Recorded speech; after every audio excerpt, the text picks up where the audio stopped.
UOIT's researchers and its first graduates are already helping our country succeed. The panel's final recommendation is that more use should be made, where appropriate, of post-secondary co-op programs, because they provide a vital link between the campus and the workplace. Here again, UOIT provides an example of what can be done, particularly through the Faculty of Engineering and Applied Sciences optional engineering internship and co-op work terms. So the UOIT community has a right to be proud, but it also understands that the institution is small and new, and that serious challenges lie ahead, not just for our university, but for all of Canada's post-secondary institutions, and for Canadian society as a whole.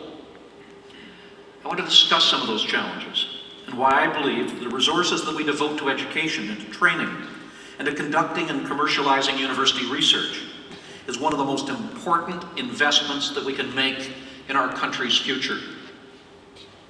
This morning, in my capacity as President of the Canadian Chamber of Commerce, I was invited to speak at the Durham Economic Prosperity Conference. I don't think that many of the participants, or for that matter, anyone who's read a paper or watched a newscast in the last several weeks, would doubt that we're sailing on turbulent and uncharted waters. In particular, the North American automotive industry, which is such an important part of Canada's industrial base and of the life of this region, is in turmoil. There are two sets of issues that governments need to address simultaneously. The first is short-term and immediate. How to deal with the impact of a financial meltdown that will surely push the United States into recession and may take the global economy with it. These are not issues of Canada's making. Our financial sector is probably the most secure in the world. However, even if we did not cause the problem, we cannot escape from its effects. As our largest trading partner, the one that purchases 3/4 of our exports, sees its economy shrink, we cannot expect that we will not also suffer. Governments need to respond rapidly and effectively to the global slowdown, and I have my views about the types of actions they should take, but that's a discussion for another occasion. What we need to understand is that Canada faced major structural issues long before the current financial crisis, and those issues will remain even after the current slowdown has passed. In fact, if we focus only on the immediate crisis, these structural issues will grow, and they'll be even more serious a year or two from now. What are the types of issues I'm referring to? They include a skills problem well on its way to becoming a skills crisis as Canada's population ages. Our lagging productivity that already leaves Canada 25% poorer than our southern neighbours on the basis of GDP per capita.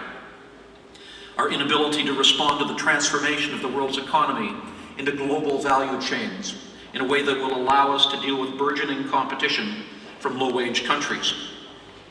Our reliance on infrastructure that's outdated and crumbling. Our failure to innovate in the development of cutting-edge new technologies that will be critical to preserving current markets and acquiring new ones. And our inability to define our unique niche in the world. These are not new issues. Most of them have been evident for years, and yet we've deferred them to be resolved at some undetermined time in the future.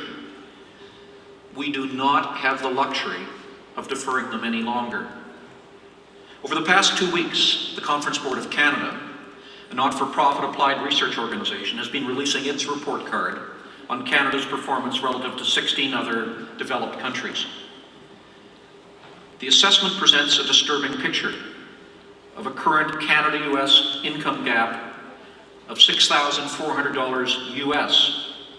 That means individual Canadians have considerably less purchasing power than their counterparts south of the border. Of a workforce in which even basic survival skills like literacy and numeracy are too often missing.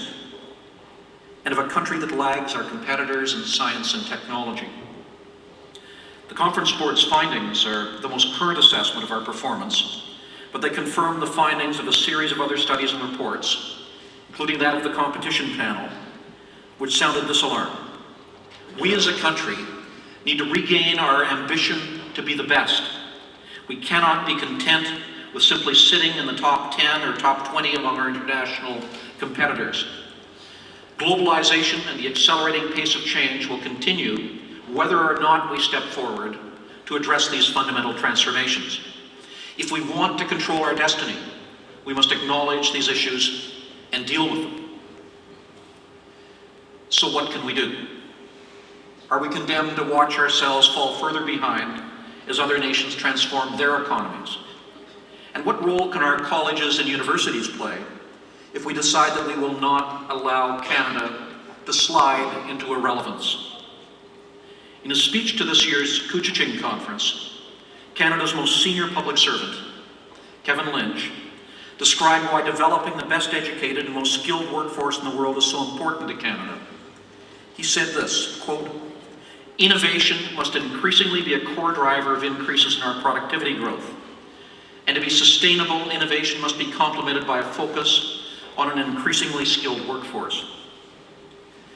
Mr. Lynch quoted Jim Collins, the author of Good to Great, who said, "The ultimate throttle on growth for any great company is not markets or technology or competitors or products. It is one thing above all others, the ability to get and keep enough of the right people." This generation of Canadians is blessed in our inheritance relative to every other nation on the globe. We're a diverse, peaceful, healthy society inhabiting the world's second largest country, a landmass rich in resources and already enjoying a privileged relationship with the wealthiest and most powerful country in the world. Given all of those advantages, it's hard to see how we could not be the most prosperous society in the world. And yet our standard of living ranking dropped from 4th spot in 1990 to 9th now. The slip in our relative ranking did not come as an accident of geography. After all, the oil and mineral wealth that we possess, our massive supplies of fresh water, are becoming more valuable by the day. Instead, we have fallen short relative to other societies that lack our natural inheritance. We are underperforming because of human factors. In part, they're demographic, the result of falling birth rates and an aging population. But other countries also have low birth rates and populations that are getting older. The much bigger factor is the decisions that we've made, or perhaps more correctly, the decisions we've chosen not to make to deal with these issues. This morning I released a paper on skills that represents over a year of work by the Canadian Chamber. It points out how we need to do a much better job of supplying the skilled workers that our economy needs to grow. To achieve that goal, we need to build better links between business and our educational institutions. We must ensure that we adequately fund our schools, colleges, and universities so they can meet the growing demand. We must do more to attract the best and brightest minds in the world to help us build Canada. And we must do a better job of integrating immigrants to Canada into our workforce.